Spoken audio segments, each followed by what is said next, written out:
یا ایسے ماں باپ ہیں تو کیا ہم ان کو بوسہ دے سکتے ہیں مرنے کے بعد؟ اس کا بیان۔ حدیث نمبر 1456، حدثنا ابو بکر بن ابی شیبہ وعلی بن محمد قال حدثنا وکیع عن سفیان عن عاصم بن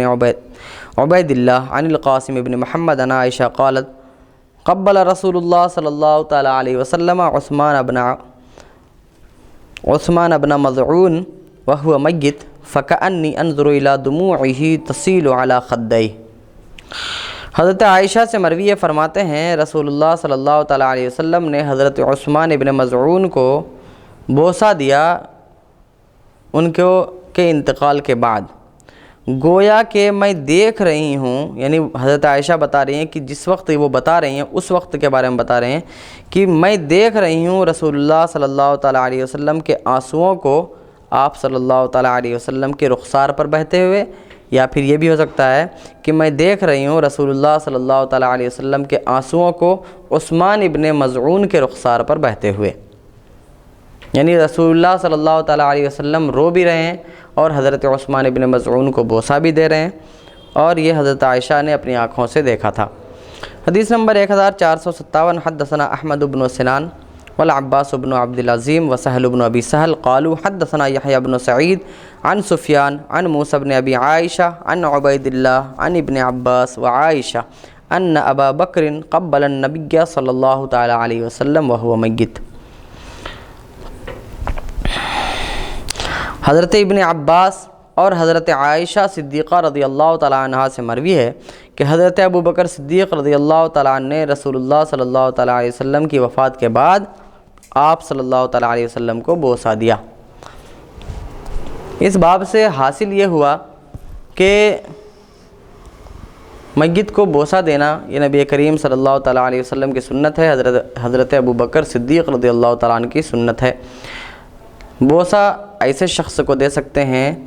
جو ہمارے لیے محرم میں سے ہو، جن سے نکاح کرنا ہمیں حرام ہے، ایسی کوئی عورت ہے تو اس کو ہی بوسہ دے سکتے ہیں، جیسے ماں ہے، بہن ہے، دادی ہے، نانی ہے، پھوپھی ہے، خالہ ہے، ایسی عورتیں ہیں تو ان کو بوسہ دے سکتے ہیں۔ بیٹی ہے، بھتیجی، اسی طرح بیٹا، بھتیجی، بھانجی، نواسی، پوتری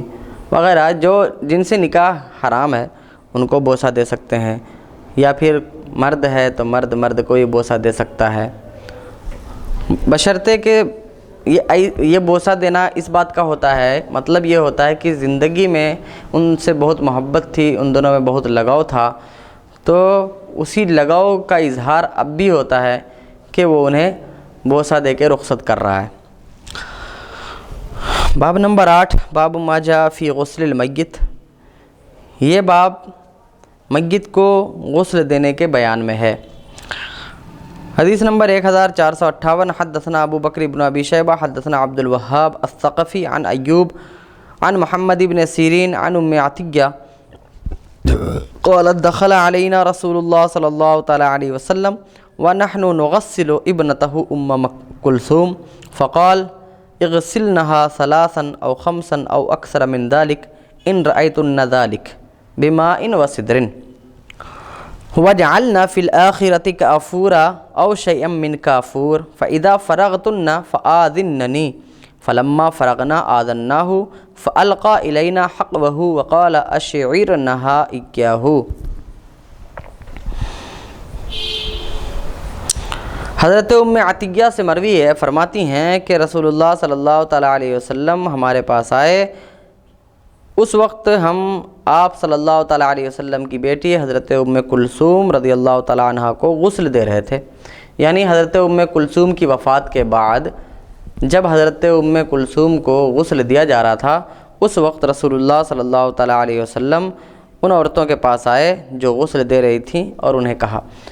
اغسلنها 3 او 5، تم لوگ انہیں 3 مرتبہ غسل دینا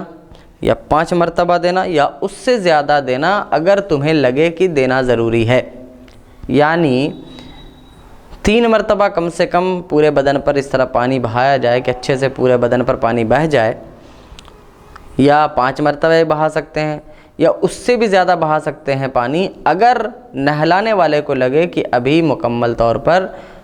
کام نہیں ہوا ہے، پوری صفائی نہیں ہوئی ہے تو اور اس سے بھی زیادہ بہا سکتے ہیں۔ اسی بات کو رسول اللہ صلی اللہ علیہ وسلم نے فرمایا ان رأیتن ذالک، اگر تمہیں ایسا لگے کہ اور پانی ڈالنا ہے تو اور ڈالنا، لیکن طاق مرتبہ ڈالنا، یعنی بے جوڑ۔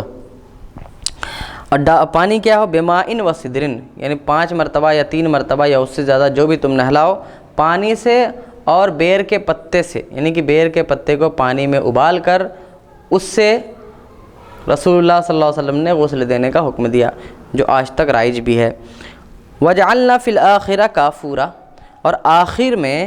جب آخر ہو جائے تو کافور یا کافور میں سے، یعنی یا تھوڑا کافور، یعنی کہ کافور سے انہیں غسل دینا، یا یہ مطلب ہے کہ آخر میں کافور بھی لگانا بدن پر۔ پھر جب تم ان سب سے فارغ ہو جانا تو مجھے خبر کرنا، مجھے بتانا کہ ہم لوگ غسل دے چکی۔ تو حضرت ام عطیہ فرماتی ہیں کہ جب ہم لوگ فارغ ہو گئے تو ہم نے آپ صلی اللہ تعالی وسلم کو آگاہ کر دیا، بتا دیا، تو رسول اللہ صلی اللہ تعالی علیہ وسلم نے اپنا قمیص مبارک ہمیں دیا اور فرمایا کہ یہ قمیص اسے پہنا دو، یہ قمیص اسے یعنی حضرت ام کلثوم کو پہنا دو۔ اس بات میں، اس حدیث میں ہمیں پہلے تو یہ بات معلوم ہوتی ہے کہ رسول اللہ صلی اللہ تعالی علیہ وسلم نے جب حضرت ام عطیہ غسل دے رہی تھیں اسی وقت اپنی قمیص حضرت ام کلثوم کے لیے کیوں نہ عطا کر دی، کہ یہ فرمایا کہ جب تم فارغ ہو جاؤ غسل سے اس کے بعد میں دوں گا، اس کے بعد مجھے خبر کرنا۔ تو اس کا جواب یہ ہے کہ رسول اللہ صلی اللہ تعالی علیہ وسلم یہ چاہتے تھے کہ یہ قمیص میرے بدن سے نکلنے کے بعد میری بیٹی کے بدن میں جائے، اور اس درمیان وقفہ زیادہ نہ ہو، لمبا وقفہ نہ ہو، کہ میرے بدن سے نکلنے کے بعد میری بیٹی کے بدن میں جانے تک زیادہ وقت نہ گزرے، اسی لیے تاکہ رسول اللہ صلی اللہ علیہ وسلم کی برکت انہیں حاصل ہو۔ دوسری بات یہ ہے کہ رسول اللہ صلی اللہ تعالیٰ علیہ وسلم نے اپنی قمیص حضرت ام کلثوم کو کیوں عطا فرمائی؟ اس سے یہ بات صاف طور پر معلوم ہوئی کہ بزرگان دین، انبیاء کرام، ان کے تبرکات اور ان کے استعمال کردہ، ان کی استعمال کی ہوئی چیزیں یہ باعث خیر و برکت ہوتی ہیں۔ ان کی وجہ سے اللہ تبارک و تعالی ہمیں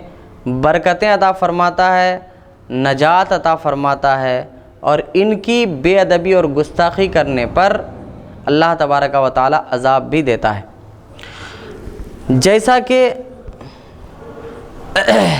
رسول اللہ صلی اللہ تعالی علیہ وسلم کی آمد سے پہلے حضرت موسیٰ علیہ السلام تک، یعنی حضرت آدم علیہ السلام سے ہوتے ہوئے، بہت سے نبیوں کے پاس سے ہوتے ہوئے حضرت موسیٰ علیہ السلام تک ایک صندوق پہنچا تھا، زرنگار صندوق تھا، زر اندوز، یعنی کہ سونے سے بنا ہوا جنت کا صندوق تھا، جو حضرت موسیٰ علیہ السلام کے پاس آیا۔ اس میں حضرت آدم علیہ السلام، حضرت موسیٰ علیہ السلام، حضرت نوح علیہ السلام، بہت سے انبیاء کرام کی تصویریں بھی تھیں۔ اس میں کچھ تبرکات اور بھی تھے جو بنی اسرائیل کے لیے تھے۔ جب بھی بنی اسرائیل جنگ کرتی تو وہ صندوق اپنے سامنے رکھتے تھے وہ لوگ، اور انہیں یقین ہوتا تھا کہ اس صندوق کے وسیلے سے اللہ تبارک و تعالی انہیں فتح عطا فرمائے گا۔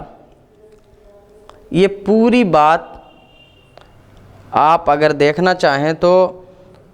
دوسرے پارے میں یہ پوری بات بیان ہے، مختصر طور پر اس کی تفسیر پڑھیں گے تو ہر مسلک کے ہر مفسر نے اس بات کو بیان کیا ہے کہ فلما فصل طالوت بالجنود قال، اس سے پہلے کیا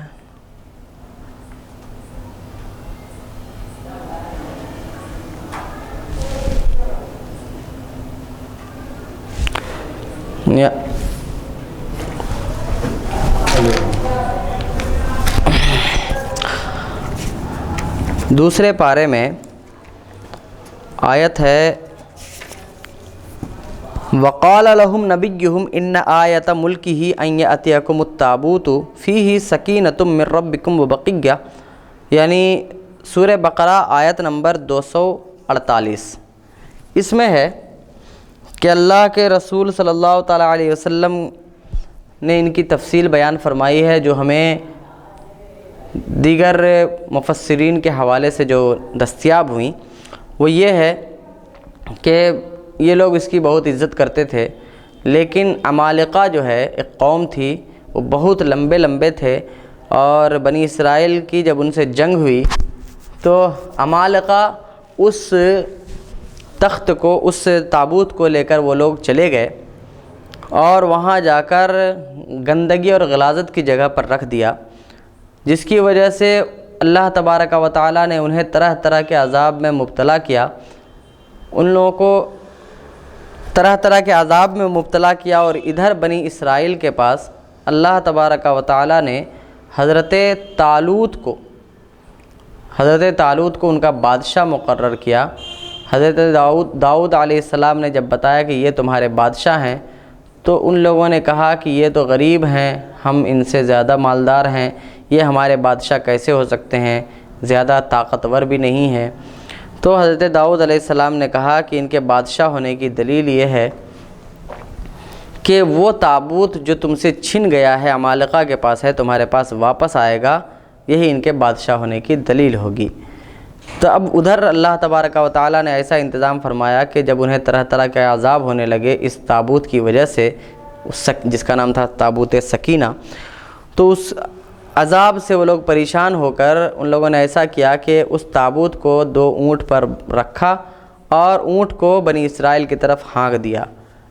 فرشتے یہاں تک لے کر آئے، بنی اسرائیل کے دروازے کے پاس ان کے محلے میں لا کر اسے چھوڑ دیا اور چلے گئے، اور تابوت ان کو مل گیا، جس کے بعد پھر حضرت طالوت جو ہے وہ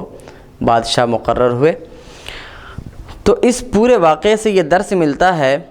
کہ انبیاء کرام، اولیاء کرام، بزرگان دین کے آثار و تبرکات کا ادب کرنا چاہیے، ان کا احترام کرنا چاہیے، اور مصیبت کے وقت اللہ تبارک و تعالیٰ ان کے واسطے سے، ان کے وسیلے سے دعائیں بھی قبول فرماتا ہے۔ اور ساتھ ہی ساتھ یہ بھی معلوم ہوا کہ جو لوگ ان کا ادب نہیں کرتے، احترام نہیں کرتے، اللہ تبارک و تعالیٰ ان پر عذاب بھی نازل فرماتا ہے۔ اللہ اکبر۔ لہذا ہمیں جو بھی انبیاء کرام یا اولیاء کرام کے تبرکات ملے ہیں، ہم ان کا احترام کریں، ان کا ادب کریں، کیونکہ با ادب با نصیب، بے ادب بے نصیب۔ اگر کوئی شخص بے ادب ہے تو نصیب اس کا خراب ہوتا ہے، اور اللہ نہ کرے کہ وہ بد نصیب ہو جائے، اور بد نصیب کافر ہی ہوتا ہے صرف۔ تو اللہ تبارک و تعالیٰ سے یہ دعا کرنی چاہیے کہ اللہ تبارک و تعالیٰ ہمیں با ادب با نصیب بنائے۔ آمین۔ سبحان اللہ، سبحان اللہ۔ تو رسول اللہ صلی اللہ تعالیٰ علیہ وسلم کو حضرت رسول اللہ صلی اللہ علیہ وسلم نے اپنی بیٹی حضرت ام کلثوم کو اپنی قمیص کفن میں دی۔ اس سے ایک بات یہ بھی معلوم ہوئی کہ کفن میں جو کپڑے ہیں ان میں سے ایک کپڑا قمیص بھی ہے، یعنی قمیص بھی دیا جائے گا۔ حدیث نمبر 1459، حدثنا ابو بکر بن ابی شیبہ حدثنا عبد الوهاب الثقفی عن ایوب حدثتنی حفصہ عن ام عطیہ بمثل حدیث محمد، وکان فی حدیث حفصہ اغسلنها وطرا، وکان فی اغسلنها 3 او 5، وکان فی ابدؤوا بمیامنها ومواضع الوضوء منها، وکان فی ان ام عطیہ قالت ومشطناها 3 قرون۔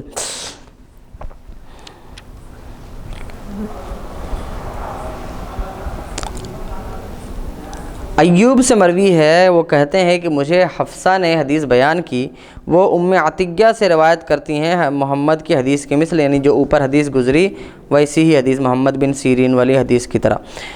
حضرت حفصہ کی حدیث میں ہے کہ رسول اللہ صلی اللہ تعالیٰ علیہ وسلم نے فرمایا اسے طاق مرتبہ نہلانا، یعنی 3 5 7 اس طرح۔ تو حضرت حفصہ کی حدیث میں ہے کہ اسے طاق مرتبہ نہلانا، اور حضرت ام عطیہ کی حدیث میں ہے کہ اسے 3 یا 5 مرتبہ نہلانا۔ اور حضرت حفصہ کی حدیث میں یہ بھی ہے ابدؤوا بمیامنها ومواضع الوضوء منها، کہ نہلانے کی شروعات داہنے جانب سے اور وضو کی جگہوں سے کرو، یعنی جہاں جہاں وضو میں پہلے دھویا جاتا ہے ان سے شروعات کرو نہلانے کی۔ اور حضرت ام عطیہ کے حدیث میں یہ بھی ہے کہ وہ فرماتی ہیں کہ ہم نے ان کے 3 جوڑے بنائے، یعنی ہم نے ان کے بالوں میں کنگھا کیا اور ان کے 3 جوڑے 3 چوٹیاں بنائیں۔ تو اس حدیث سے استدلال کرتے ہوئے حضرت امام شافعی یہ کہتے ہیں کہ عورت کی 3 چوٹیاں بنا کر ان کے شانے پر، یعنی چھاتی پر، اوپر سینے پر رکھ دیا جائے گا،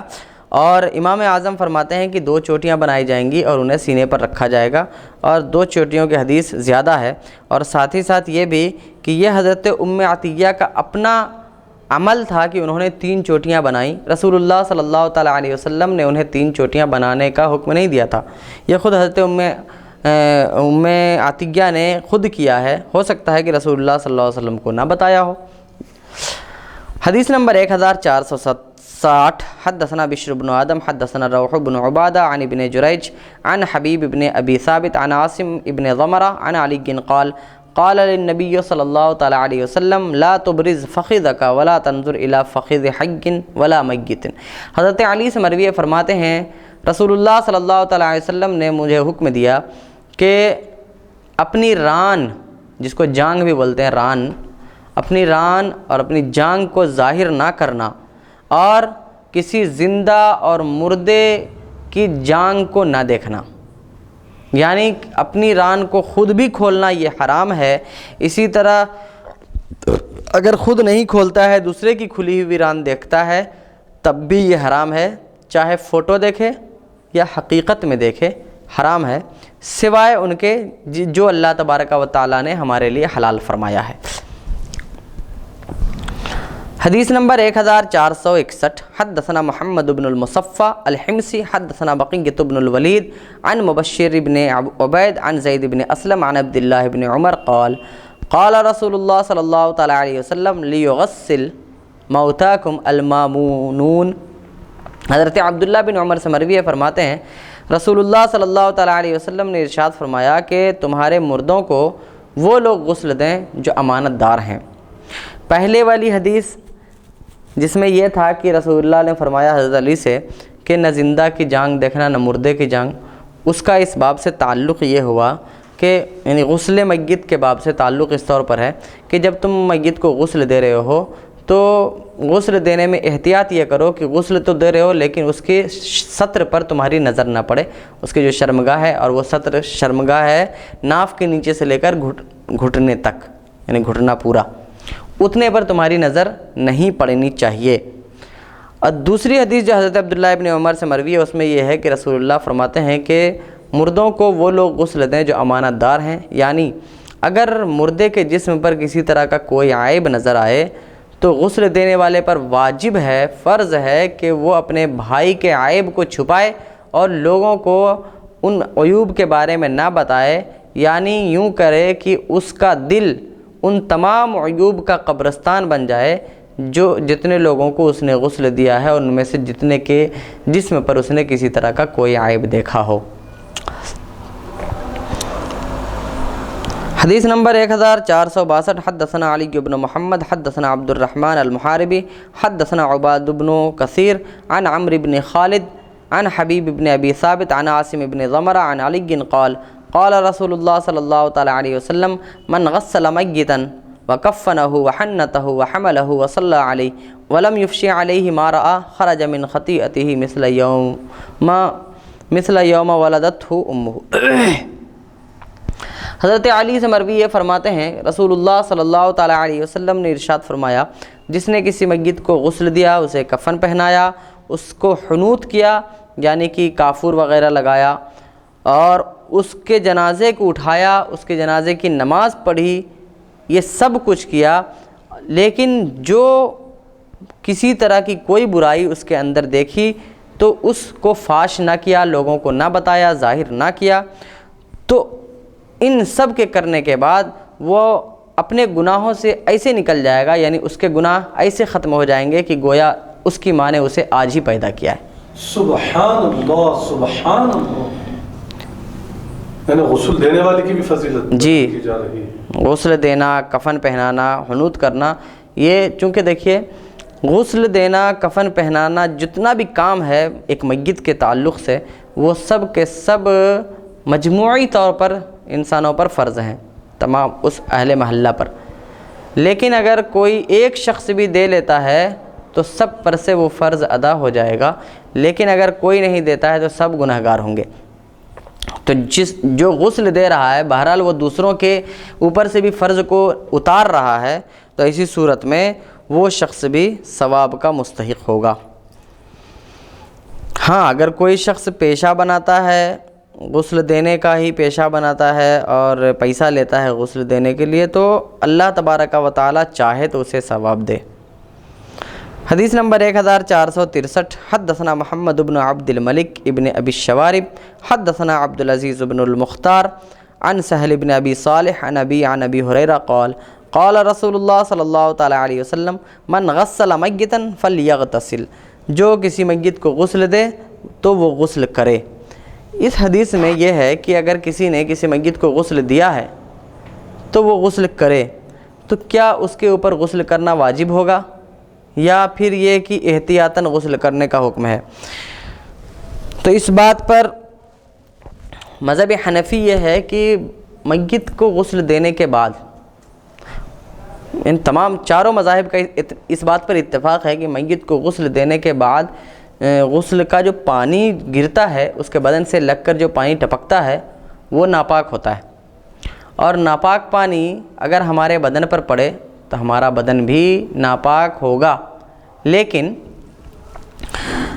ناپاک چیز جو بھی ہوتی ہے اس کے بدن پر لگنے سے انسان ناپاک نہیں ہوتا، یعنی ایسی ناپاکی جس کی وجہ سے غسل فرض ہو جائے ویسا نہیں ہوتا. کیونکہ جیسے پیشاب بھی کسی انسان کے بدن پر لگ جائے تو صرف پیشاب کو دھو لینے سے وہ پاک ہو جاتا ہے. مثلا کسی بچے نے پیشاب کر دیا گود میں، تو اب ایسا نہیں، ضروری نہیں ہے کہ ہمیں غسل ہی کرنا پڑے گا، بلکہ اپنے کپڑے کو دھو لیں اور بدن پر جہاں پہ پیشاب لگا ہے اس بدن کو بھی دھو لیں، 3 مرتبہ اچھے سے دھو لیا جائے تو ایسی صورت میں پاک ہو گئے، نماز بھی پڑھ سکتے ہیں، اسی کپڑے کو پہن کر بھی نماز پڑھ سکتے ہیں. تو حاصل یہ ہے کہ اگر ہم میت کو غسل دے رہے ہیں تو اس کے بدن سے جو پانی ٹپک کر اس کے چھینٹے ہمارے کپڑوں پر یا ہمارے بدن پر پڑے ہیں تو وہ کپڑا یا بدن کا وہ حصہ ناپاک ہو جاتا ہے، اور اس کو دھو لینے کے بعد ہم دوبارہ اسی میں نماز پڑھ سکتے ہیں، اس کے جنازے کی نماز میں شریک ہو سکتے ہیں. ہاں اگر کسی شخص کو ایسا لگتا ہے کہ ہمیں غسل کرنا ہے تاکہ مکمل طور پر جہاں جہاں پورے بدن پہ جہاں جہاں بھی اس کا چھینٹا پڑا اچھے سے دھل جائے اور یقین حاصل ہو جائے کہ ہاں ایک بھی چھینٹا میرے بدن پر نہیں رہا، اسے ایسا لگتا ہے کہ جگہ جگہ چھینٹے پڑے ہوں گے، تو ایسی صورت میں اس بات کی اجازت ہے کہ وہ غسل کر سکتا ہے. لیکن صرف غسل کرانے سے انسان ناپاک نہیں ہوتا ہے. باب نمبر 9 باب ما جاء فی غسل الرجل امرأتہ و غسل المرأة زوجہا. یہ باب ہے کہ عورت اپنے شوہر کو اور مرد اپنی بیوی کو غسل دے سکتا ہے کہ نہیں مرنے کے بعد. حدیث نمبر 1464. حدثنا محمد بن یحییٰ حدثنا احمد بن خالد الذهبی حدثنا محمد بن اسحاق عن یحییٰ بن عباد بن عبد اللہ بن الزبیر عن ابیہ عن عائشہ قالت لو كنت استقبلت من امری ما استدبرت ما غسل النبی صلی اللہ تعالی علیہ وسلم غیر نسائہ. حضرت عائشہ سے مروی ہے، وہ فرماتی ہیں جو کچھ میں نے ابھی جانا ہے وہ اگر میں پہلے جان لیتی، یعنی رسول اللہ صلی اللہ علیہ وسلم کے انتقال کے بعد، ان کی تدفین کے بعد جو بات مجھے معلوم ہوئی ہے وہ بات اگر پہلے سے معلوم ہوتی مجھے تو نبی کریم صلی اللہ تعالی علیہ وسلم کو آپ کی بیویوں کے علاوہ کوئی بھی غسل نہ دیتا. اس پوری بات کا مطلب یہ ہوا،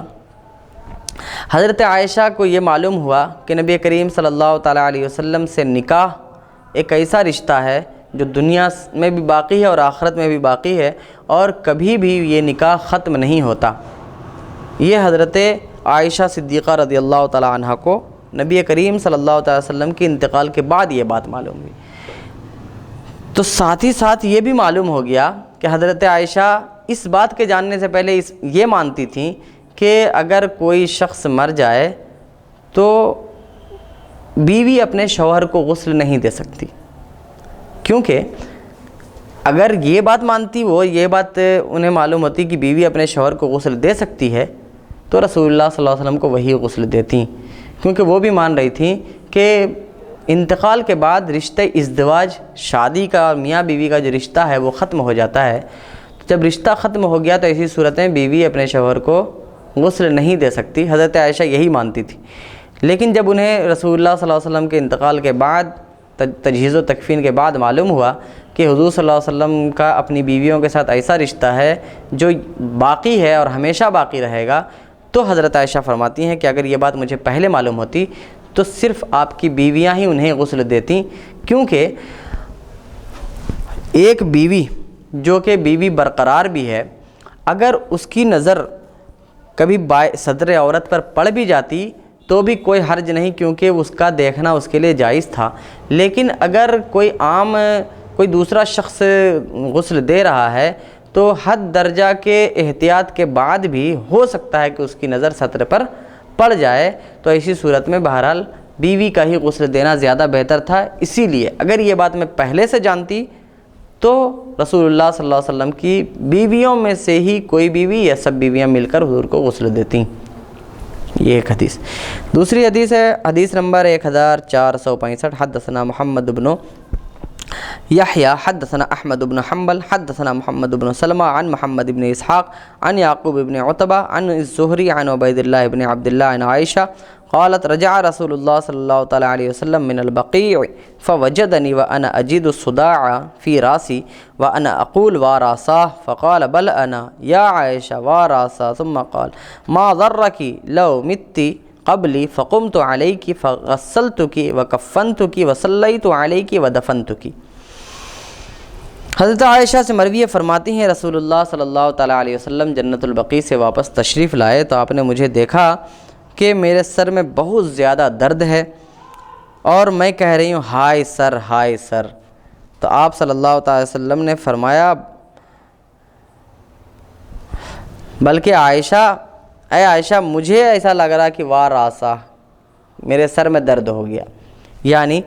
پھر فرمایا تمہیں کیا ما ضرکی، تمہیں کیا تکلیف ہے کہ اگر تم مجھ سے پہلے مر جاؤ گی تو میں تمہاری نماز جنازہ پڑھوں گا، میں تمہیں غسل دوں گا، میں تمہیں کفن دوں گا اور میں تمہارے قبر پر کھڑا ہوں گا اور میں تمہیں دفن کروں گا۔ یہ پوری بات رسول اللہ صلی اللہ علیہ وسلم نے بتائی، تو اس میں بھی یہ ہے کہ میں تمہیں غسل دوں گا، یعنی اس پورے دونوں باب میں پہلی بات سے یہ معلوم ہوا کہ حضرت عائشہ فرماتی ہیں کہ اگر یہ بات ہمیں پہلے سے معلوم ہوتی تو ہم رسول اللہ صلی اللہ علیہ وسلم کو غسل دیتے، اور اس حدیث سے یہ معلوم ہوا کہ حضرت عائشہ کو رسول فرما رہے ہیں کہ اگر تم مر جاؤ گی تو میں تمہیں غسل دوں گا۔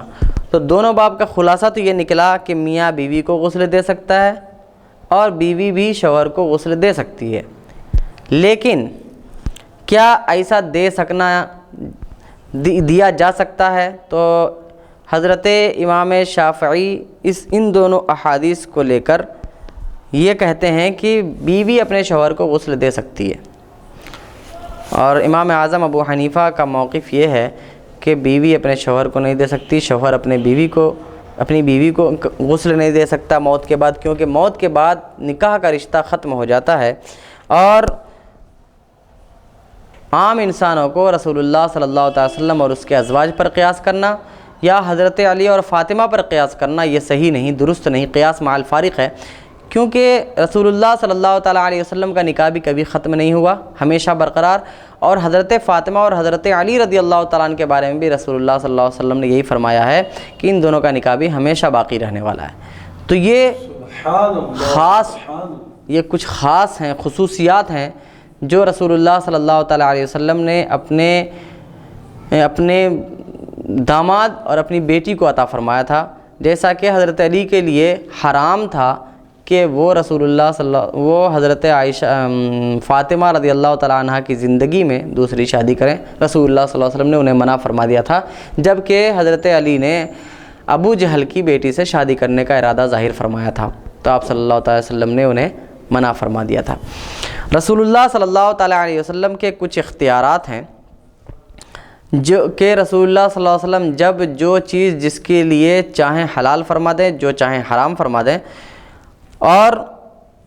انہی اختیارات میں سے ایک یہ اختیار بھی تھا کہ حضرت علی دوسرے مردوں کے لیے 4 شادی بیک وقت کرنا جائز اور حضرت علی کو منع، دوسری شادی نہیں کر سکتے۔ یہ رسول کے اپنے اختیار میں سے جو اللہ تعالیٰ نے انہیں عطا فرمایا تھا۔ اختیارات رسول صلی اللہ تعالیٰ علیہ وسلم پر اگلی نشست میں انشاءاللہ تبارک و تعالیٰ بالتفصیل گفتگو آئے گی۔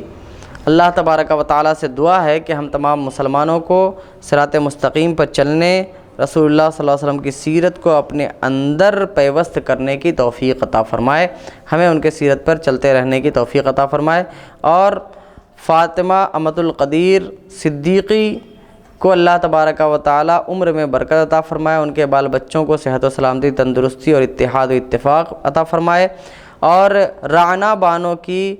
کا آپریشن ہوا اللہ تبارک و تعالیٰ انہیں بھی جلد سے جلد صحت یاب فرمائے۔ السلام علیکم صلی اللہ تعالیٰ علی خیر خلق محمد و آلہ و صحبہ اجمعین۔